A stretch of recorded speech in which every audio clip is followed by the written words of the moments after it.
You were watching Voice of তিথি এবং তিথি আজকে special ফ্রাইডেতে চলে এসেছি কি নিয়ে Friday flavour. Yes, the show name is Friday flavour. এবং আমার মনে হয় যে আমরা বলি না যে আমাদের কাছে ফ্রাইডে মানে হচ্ছে একটু স্পেশাল কিছু হয়, আমাদের হচ্ছে কোথাও বাইরে ঘুরতে যাওয়া, বা যারা সময় পান না, যাদের স্যাটারডে অফিস থাকে, তারা তো ফ্রাইডে অবভিয়াসলি কোথাও ঢাকার বাইরে যেতে পারেন না।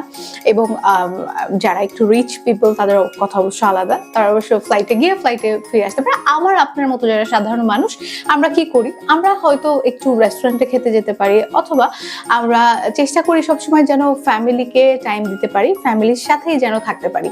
তো আমার কাছে মনে হয় ফ্রাইডে এত সুন্দর করে আমরা কাটাতে পারি, তার কয়েকটা টিপস আমি আপনাদের দিতে পারি। তার আগে বলি, আপনারা কিন্তু দেখছেন আমাকে ভয়েস অফ তিথিতে, এবং it's my very on place, যেখানে আসলে আপনারা যারা তিথিকে শুনতে পছন্দ করতেন এবং কোনো একটা মাধ্যমের থ্রুতে, এবং যারা আমাকে খুব পছন্দ করেন বা আমাকে ভালোবাসেন বা আমার কথা শুনতে যাদের ভালো লাগে, তারা আমার সাথে যুক্ত হয়ে যেতে পারেন। এবং আমাকে কমেন্ট সেকশনে এসে অবশ্যই কিন্তু জানাতে ভুলবেন না যে আমাকে কেমন লাগছে আপনাদের শুনতে ভয়েস অফ তিথিতে।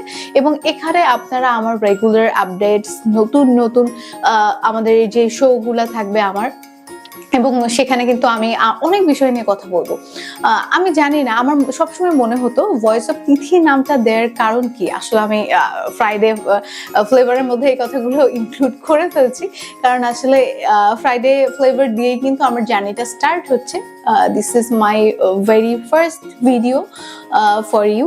আমার খুব ভালো লাগে যে যখন মনে হয় যে এমন একটি দিন যেদিন আপনার কাজ হচ্ছে শুধুই পরিবারের সাথে সময় কাটানো, অথবা এমন এমন কাজে বিজি থাকা যে কাজগুলো আপনাকে আনন্দ দেয়। আপনি হয়তো সারা সপ্তাহের অনেক কাজ আপনার জমে থাকতে পারে, সেগুলো নিয়েও হয়তো আপনি বিজি থাকেন।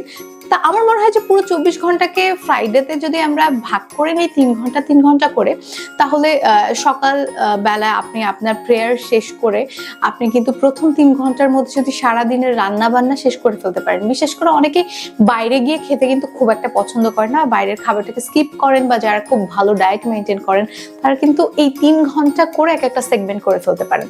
তো এই যে 3 ঘন্টার পরে আপনি 3 ঘন্টার মধ্যে রান্না শেষ করে ফেলেন, 3 ঘন্টার পরে আপনি শাওয়ার নিয়ে নিতে পারেন, সবাইকে খেতে দিতে পারেন, নিজে খেতে পারেন, তারপরে আপনি কিন্তু সবার সাথে বসে গল্প শুরু করতে পারেন, তারপরে আবার লাঞ্চ করতে পারেন। লাঞ্চের পরে কি কি করবেন সেগুলো নিয়ে ওই যে আপনার লেজার টাইম, তখন আপনি একটু আলোচনা করে নিতে পারেন। তারপরে আপনারা খাওয়ার পরে 1 ঘন্টা রেস্ট নিলেন, তারপরে হয়তো বাইরে গেলেন, নতুন কোনো রেস্টুরেন্টে গেলেন বা ঘুরতে গেলেন কোনো একটা জায়গায় কাছাকাছি। সেটা কিন্তু অনেক বেশি ফলপ্রসূ হবে বলে আমার কাছে মনে হয়। কারণ আমরা এমন একটা সময়ের মধ্যে দিয়ে যাচ্ছি যখন আমাদের সবকিছুই ডিজিটাল, আমরা সবসময়, ইভেন আমি নিজেও কিন্তু এখন এসে আপনাদের সাথে কথা বলছি। কারণ কি, কারণ আমরা আসলে নিজেদেরকে এটা থেকে খুব একটা দূরে রাখতে পারছি না, বা হয়তো দূরে রাখাটাও এখন প্রায় অসম্ভব একটা ব্যাপার। মানে আগে কি হতো, আপনার সম্পর্কে মানুষ খুবই কম জানতো, এখন আমরা কিন্তু সবাই চাই নিজের জায়গাকে বা নিজের অবস্থানকে সবসময় প্রকাশ করার একটা ভালো। অনেকে আছেন যারা খুব সুন্দর করে নিজের ওই প্রকাশ ভঙ্গিকে রেখেছেন, তাদেরকে তো অলওয়েজ ওয়েলকাম। তো আমার মনে হয় যে পজিটিভলি যখন আমরা নিজেদেরকে কোথাও প্রেজেন্ট করব, বা আমার কথার দ্বারা যদি কেউ এতটুকু ইনফ্লুয়েসড হয় এবং তার যদি মনে হয় যে না, আমার সময়টা সুন্দর কাটছে বা আমার সময়টা খুব ভালো হয়ে গেল, তাহলে কিন্তু তাদের জন্য অনেক অনেক ভালোবাসা আমার পক্ষ থেকে এবং অনেক অনেক শ্রদ্ধা। তো আমার মনে হয় যে এই যে ফ্রাইডে সম্পর্কে আমি বলছিলাম, ফ্রাইডে ফ্লেভার, আপনাদের নিশ্চয়ই এই কনসেপ্টে আমি বোঝাতে পেরেছি যে আমরা এই ফ্রাইডে ফ্লেভারে কিন্তু অনেক অনেক বেশি মজার মজার কথা এবং আড্ডা দিব। এবং আপনারা আমাকে কমেন্ট করে জানিয়ে দিতে পারেন আপনাদের এই যে ফ্রাইডে ফ্লেভার সম্পর্কে কি বলার আছে। এছাড়া আপনারা ইউজুয়ালি ফ্রাইডে কিভাবে কাটান, বা যদি কোনো ধরনের কোনো কিছু থাকে যেটা আপনারা আমাকে জানাতে চান, সেটাও কিন্তু আমাকে জানিয়ে দিতে পারেন।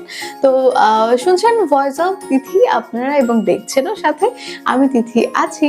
এবং আজকের মতো বিদায় নিচ্ছি ফ্রাইডে ফ্লেভার থেকে। দেখা হচ্ছে একদমই নেক্সট এপিসোডে। ডোন্ট মিস ভয়েস অফ তিথি। আল্লাহ হাফেজ।